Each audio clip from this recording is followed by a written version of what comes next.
পরিণীতা মা, আজ তুমি যা খাওয়ালে একদম অমৃত। তুমি যেদিন থেকে রাজবধূ হয়ে এসেছো তারপর থেকে এত ঝামেলা গিয়েছে যে তোমাকে বিশেষ কিছু উপহার দেওয়াই হয়নি।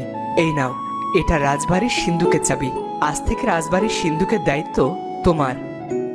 মহারানী তার জাদু দিয়ে ফুলের রং পরিবর্তন করতে চাইলেন, কিন্তু কিছুতেই পরিবর্তন হলো না। এটা কেমন করে সম্ভব? এই ফুল কেন তার রং পরিবর্তন করছে না? এটাকে আমি কোথায় লুকিয়ে রাখবো?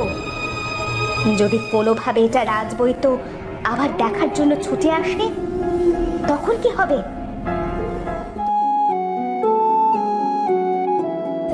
পরিণীতা, তুমি কি আমার উপর রেগে আছো? মায়ের নামে এমন চক্রান্তের কথা শুনলে কোন সন্তানের বুকে বাঁধবে না বলো তো? দেখো, তুমি আমার রানী, তোমাকে ছাড়া আমি আর কাকে সব বলবো? না রাজপুত্র, আমি কিছু মনে করিনি, কিন্তু মহারানীর তো এমন কিছু হতেও পারে। আমরা কি একটাবার পরখ করে দেখতে পারি না? পরীক্ষা তো রাজবৈদ্য করেছেন, কিন্তু তাতে তো কোনো লাভ হয়নি। তোমরাই তো বলো, প্রাসাদের প্রতিটা দেওয়ালির চোখ আছে, কান আছে, পরতে পরতে লুকিয়ে আছে বিপদ। আমরা অনেক ঝড় পাড়ি দিয়ে একসাথে হয়েছি রাজপুত্র। আমি আর তোমার থেকে আলাদা হতে চাই না। ওদিকে মহারানী কাঁচা মাছ খাচ্ছিলেন, আর মহারাজ সেটা দেখে নেন। যে রানী মাছের গন্ধ নাক ছিটকাতো, সে কিনা পুকুরের কাঁচা মাছ খাচ্ছে? না না, এটা কিছুতে মহারানী হতে পারে না। মহারাজ পরিণীতা আর রাজপুত্রকে ডাকলেন। পিতা, এমন অসময়ে ডাকলেন যে? বিশেষ কোনো প্রয়োজন? তোমার মায়ের মধ্যে সত্যি কোনো রাক্ষসী ভর করেছে কুমার। আজ আমি নিজের চোখে যা দেখেছি তাতে আর কোনো সন্দেহ নেই। তাছাড়া এই ব্যাপারে এক দরবেশ আমাকে অনেক আগেই সতর্ক করেছিল। তাহলে আমাদের এখন কি করা উচিত? কি করে আমার মাকে আবার ফেরত পাবো পিতা? আমি আজই সেই ব্যবস্থা করতে যাব। ফেলে রাখলে আমাদেরই বিপদ। তবে আমি যতক্ষণ না ফিরে আসবো তোমরা সবাই এক হয়ে থাকবে। তখন মহারাজ গেল মহারানীর কাছে। মহারানী, আমি বিশেষ কাজে রাজ্যের বাইরে যাচ্ছি, ফিরতে দেরি হবে। কেন মহারাজ? আপনাকে কেন যেতে হবে? যুবরাজ আছে, সে যাক না। তারও তো রাজ্যপাঠ শেখার প্রয়োজন আছে। রাজার এমন অনেক কাজ থাকে যা গোপন রাখতে হয়। আমি চলি। আপদ বিদেয় হলো। এখন থেকে শান্তি মতো থাকতে পারবো। মহারাজ ফিরে দেখবে তার স্বাধীন রাজ্য ধুলির স্বাদ হয়ে গেছে। এদিকে মহারাজ গেলেন পাতালপুরীর কাছে। দক্ষিণ মহারাজ, আপনি এখানে? কি হয়েছে? পাতাল রাক্ষসী আবারও আমার প্রাসাদে হানা দিয়েছে। মহারানীকে সে তার বশে করে নিয়েছে। আমাকে সাহায্য করুন পাতালপুরী। কি বলছেন মহারাজ? পাতালের দরজা তাহলে কে খুলেছিল? কোনো রাজরক্ত ছাড়া তো সেটা সম্ভব ছিল না। এর মধ্যে অনেক কাণ্ড হয়েছে প্রাসাদে। আমরা সবাই মরতে মরতে বেঁচেছি, কিন্তু আজ আমরা নিরুপায়। কি হয়েছিল মহারাজ? দয়া করে সবটা বলুন। মহারাজ তখন পাতালপুরীকে সবটা খুলে বলল। সব শুনে পাতালপুরী বেশ হতাশ হলো। কি হলো পাতালপুরী? বহু বছর আগে তো আপনি আমাকে সাহায্য করেছিলেন, আজ তবে কেন চুপ করে আছেন? ওকে যতবারই নির্বাসিত করা হোক না কেন, ও বারবার ফিরে আসবে। কারণ ওর সাথে বুদ্ধিতে পেরে ওঠা আমাদের পক্ষে সম্ভব না।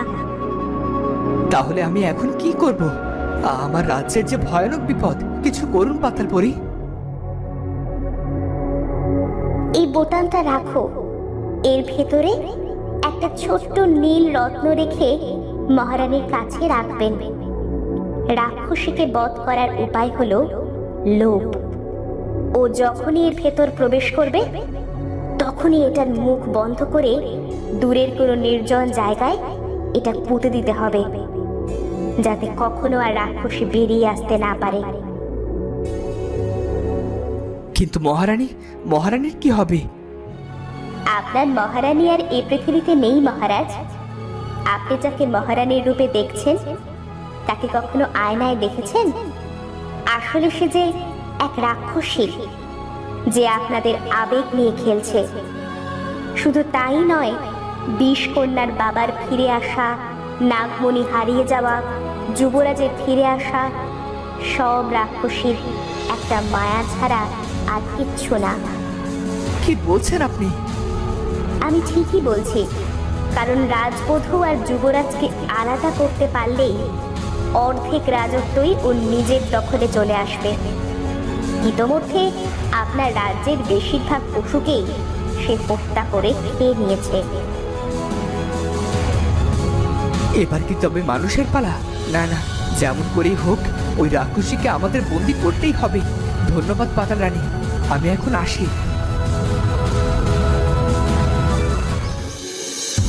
মহারাজ দ্রুত প্রাসাদে ফিরে গেলেন আর রাজপুত্র এবং পরিণীতাকে তিনি সব বললেন। এখন আমাদের পাতালপুরীর কথা মতোই কাজ করা উচিত। রাজপুত্র, তুমি এভাবে কষ্ট পেও না। মা কেমন দেখতে ছিল আমি সেটাই ভুলে গিয়েছিলাম। কেন যে উনি এসে সব এলোমেলো করে দিলেন। কুমার, রাজ্যের চেয়ে আর কোনো বড় দায়িত্ব নেই। একটা কথা মনে রেখো, রাজার কাছে আবেগের কোনো স্থান নেই। যাও, আর তুমি গিয়ে এটা ওর কাছে দিয়ে এসো। আর পরিণীতা, ছিপি আটকানোর দায়িত্ব তোমার। যাও। তখন রাজপুত্র গেল মহারানীর কাছে। মহারানী রাজপুত্রের আগমনে যে খুশি হয়নি সেটা বোঝাই গেল। মা, আমি তোমার কাছে অনেক দামি একটা সম্পদ গচ্ছিত রাখতে এসেছি।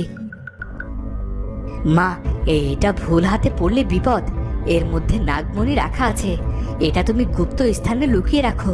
আমি এখন আসি, ওদিকে রাজ্য ভ্রমণে যেতে হবে।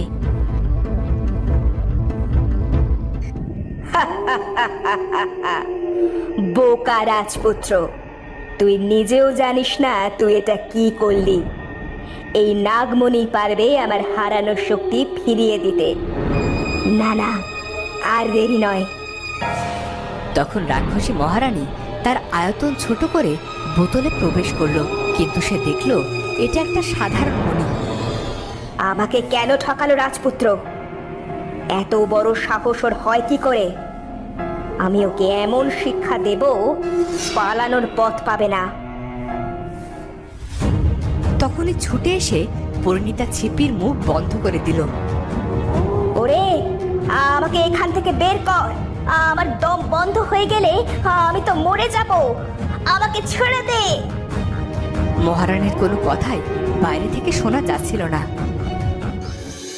পরিণীতা ছিপিটাকে হাতে নিয়ে মহারাজের কাছে গেল। পিতা, এই ছিপিতেই আটকে আছে রাক্ষসী রানী। আপনি অনুমতি দিলে একটা কথা বলতে পারি। হ্যাঁ মা পরিণীতা, তুমি বলো। বাবা, এটাকে আমরা আমাদের পাতাল কারাগারের কোনো এক কুঠুরির মধ্যে গুপ্ত স্থানে লুকিয়ে রাখি। এতে কেউ ওখানে প্রবেশও করতে পারবে না, আবার বোতলটাও সুরক্ষিত থাকবে। এই না হলে আমাদের রাজবধূ। তোমার বুদ্ধিতে আমি মুগ্ধ। তাই হোক। তখন পরিণীতা পাতাল কারাগারে একটা কুঠুরিতে রাক্ষসীকে বন্দি করে দিল। কিন্তু হঠাৎই অদ্ভুত কিছু চোখে পড়ল পরিণীতার, কিন্তু সে কাউকে কিছু বলার সাহস পেল না। সে সেখান থেকে রাজপ্রাসাদে ফিরে এলো। পরিণীতা, তোমার কি হয়েছে? তোমাকে কেমন যেন লাগছে। আমি পাতাল কারাগারে কিছু একটা দেখেছিলাম। কি যেন অদ্ভুত একজোড়া চোখ আমাকে দেখছিল। আমার কেমন যেন দম আটকে আসতে চাইছিল। আরে ওসব কিছু নয়। কত অপরাধী তো সেখানে বন্দি আছে, কিন্তু পিতা কোথায় গেলেন?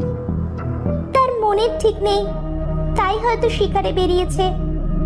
আমারই কেমন যেন লাগছে। সেখানে মহারাজের তো খারাপ লাগারই কথা।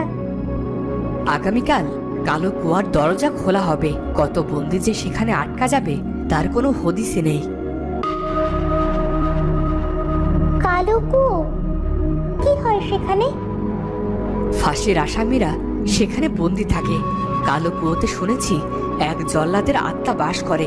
কালো কুয়োয় প্রবেশ করা আসামিরা কোথায় যায় তা কেউ জানে না। ওদিকে মহারাজ গেছে আমির চাঁদের সাথে দেখা করতে। মহারাজের একমাত্র কন্যা ছিল, কিন্তু তার স্বামীর মৃত্যুর পর তাকে আর কোথাও পাওয়া যায়নি। সবাই মনে করে আগুনে পুড়ে রাজকন্যার মৃত্যু হয়েছে।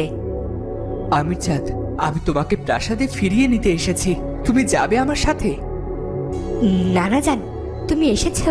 আমি তোমার সাথে যাব না। এখানে আমার অনেক বন্ধু আছে।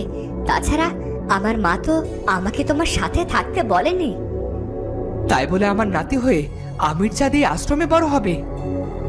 মায়ের ইচ্ছের দাম কেন দেব না বলো তো? তুমি ফিরে যাও নানা যান। আচ্ছা, তুমি কি মনে করো আমার মা বেঁচে নেই? সবাই তো তাই বলে আমির চাঁদ। আমার মা বেঁচে আছে। আমার মা নিশ্চয় আসবে। তুমি দেখে নিও। তুমি এখন যাও, আমার পাঠের সময় হয়েছে। তুমি ভালো থেকো নানা যান। জীবন আমার থেকে আর কত কিছু কেড়ে নেবে। হারাতে হারাতে আমি যে আজ বড্ড ক্লান্ত। ওদিকে পাজি মন্ত্রীর জ্ঞান ফিরেছে। মন্ত্রী মশাই, আপনি এই মরুকান্তারে কেমন করে এলেন? আপনাকে এখানে কারা রেখে গিয়েছিল? রাজকন্যা সুপ্রিয়া, আপনি আপনি বেঁচে আছেন? হ্যাঁ, আমি বেঁচে আছি। আমি বেঁচে আছি প্রতিশোধ নেবার জন্য। চরম প্রতিশোধ নেব আমি। মুখোশ মানুষকে বের করে আনবো, ওকে রাজা বানাবো, আর আমার আমির চাঁদকে মহলে নিয়ে আসবো। এসব কি বলছেন রাজকন্যা? হ্যাঁ, একটু একটু করে এতদিন আমি শক্তির সঞ্চার করেছি। আমি আমার ছোট্ট আমির চাঁদের কাছে পর্যন্তও যাইনি। রাজ্যকে চরম দাম দিতে হবে। আমি এবার পাশার চাল বদলে দেব। একটা কথা জানেন তো, শত্রুর শত্রু বন্ধু হয়। আমি থাকবো আপনার সাথে রাজকন্যা। কেননা নিশ্চিত মৃত্যুর মুখ থেকে আপনি আমাকে ফিরিয়ে এনেছেন। তো বন্ধুরা, এবার কি হবে? রাজকন্যা কি মহারাজের কাছ থেকে রাজ্য কেড়ে নিতে পারবে? এসব ষড়যন্ত্রের কথা কি রাজপুত্র জানতে পারবে? সেটা জানবো আমরা পরের পর্বে। আর আজকের ভিডিওটি ভালো লাগলে অবশ্যই চ্যানেলটি সাবস্ক্রাইব করে বেল আইকনটি বাজিয়ে দিও। দেখা হচ্ছে পরের ভিডিওতে। ধন্যবাদ।